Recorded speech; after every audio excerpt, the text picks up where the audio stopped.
napakasakla palang umibig sa babaeng alam mong hindi ka magugustuhan. At masakit pag nakikita mo na nagsusubuan, naglalambingan silang dalawa ng BF niya. Wala kang magawa kung hindi tanggapin, walang puwang sa isip niya, na maisip niya na merong puso na humahapde. Sa tuwing ang labi ng iyong mahal sa'yo'y dumadampe, parang ako'y aping-ape. Wala kong malapitan kung hindi ang alak lang at ang pulutang papaitan na nagbibigay ng kaginawa ang panandalian upang maunawaan ang ginawa kong kamalian. Ang agawin ka sa kanya at ikaw ay sulutin, at ang pagsasama nyo na maayos ay gustutin. Alam ko na gusto mo rin, ngunit bawal kasi malito. Ngunit kung iiwan ka na niya, lika ako'y nandito. Halibang magmahal sa'yo ang katulad ko.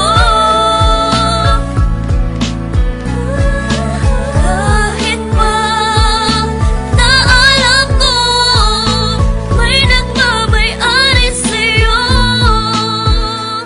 Ilang bote ng alak ang inubos ko't itinaob upang kahit papano ay lumakas ang aking loob. Ngunit bakit ganun pa rin, wala pa ring ipinagbago. Di ko magawa ang aking mga ipinangako, na hindi na kita guguluhin pa at lalapitan. At ibibigay ko ang hiling mo na katahimikan sa piling ng iyong minamahal na walang ginawa kundi saktan ka at paluwain lang ang iyong mata. Wala akong magawa kundi ikaw ay unawain na ikaw ay nagmahal at siya ay mas nauna sa'kin. Kung kaya nilawakan ko na lang ang aking isipan, at doon nasabi kong ba't ko ba pinagsisiksikan ang sarili ko sa taong di ako pinahalagahan. Nagmagmahal pala sa tulad mo'y isang katangahan, ngunit hindi pa rin nagbabago, ikaw pa rin. Kung iiwan ka niya, nandito ko, handa kang tanggapin. Halibang magmahal sa'yo ang katulad ko.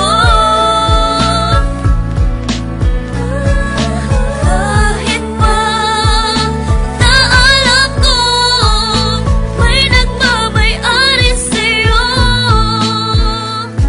Mabigat man ang problema na sa'kin ay dumaan, mahirap man kailangan kong bitawan upang gumaan. Yan ang aral na natutunan ko buhat ng matauhan, dahil pala sa'kin kayong dalawa'y nagkatampuan. Kung kaya iiwas na ako, yun na ang aking pasya. Wala nang magsasabi sa iyo nang iwan mo na siya. Wala nang magdetect sa'yo gabi-gabi bago matulog. Di na magsasabi ng banging ka ba kasi nahulog na ako sa'yo. Wala na sa iyo nga aligay, pag magmumura ka wala nang tatapik sa iyong bibig. Sa tuwing magkikita tayo, di na ako sa'yo lalapit. Pag sa